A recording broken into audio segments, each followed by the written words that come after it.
નમસ્કાર, મનસુખભાઈ સુવાગ્યા, અધ્યક્ષ જલક્રાંતિ ટ્રસ્ટ રાજકોટ. ખેડૂત મિત્રો, જાન્યુઆરી મહિનાનો પ્રારંભ થયો છે.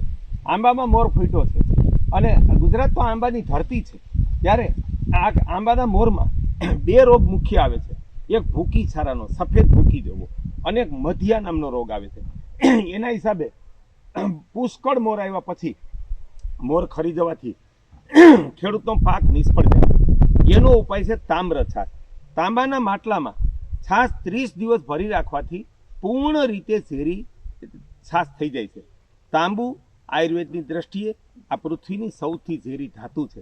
ત્યારે એ તામ્ર છાશ 15 લીટર પાણીના પંપમાં 1 લીટર તામ્ર છાશ લ્યો અને એમાં ઉચ્ચ ગુણવત્તાની 5 થી 10 ગ્રામ હિંગ ઉમેરો, હલાવી અને 15 લીટરના પાણીમાં નાખી અને સુવ્યવસ્થિત છંટકાવ 5 થી 7 દિવસના અંતરે કરવાથી ભૂકી છારો અને મધીઓ અને ફૂગ બેક્ટેરિયા જન્ય તમામ રોગોનું નિયંત્રણ થશે.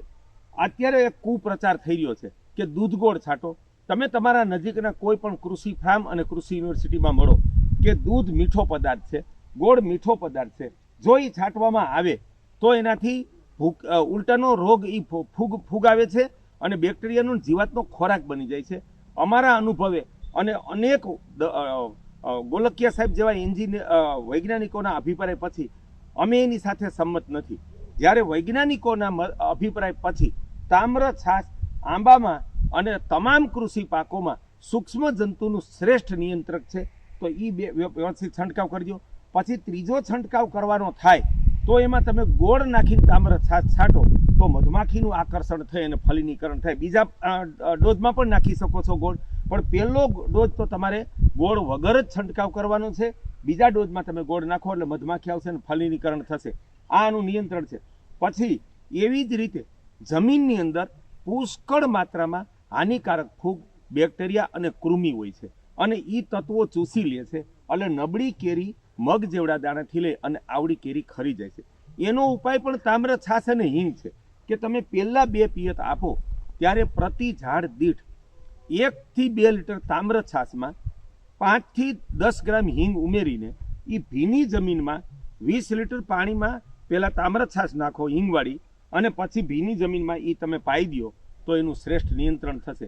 ખેડૂત મિત્રો, 2 વખત તામ્ર છાશ હિંગનો છંટકાવ કરો અને 2 વખત પાણી સાથે પાસો તો આંબાના મૂળજન્ય અને સૂક્ષ્મ જંતુજન્ય તમામ રોગોનું નિયંત્રણ થશે.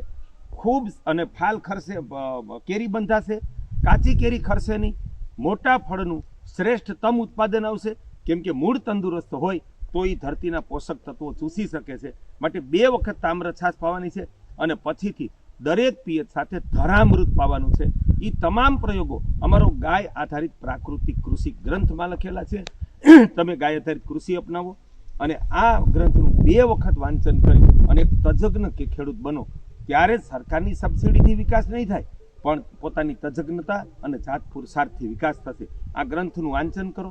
ગ્રંથ મેળવવા માટેનો નંબર છે 8878905990 8878890590. જળક્રાંતિ ટ્રસ્ટ, મનસુખભાઈ સુવાગ્યા.